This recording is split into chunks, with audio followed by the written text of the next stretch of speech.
Okay, hello everyone. Today I'm going to show you how to draw a bird. So, first draw a 1, then a 2, then a 3, then a 4, then 2 5s,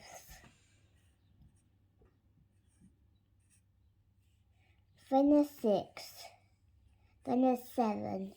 The bird is finished. That was actually quite easy, you know.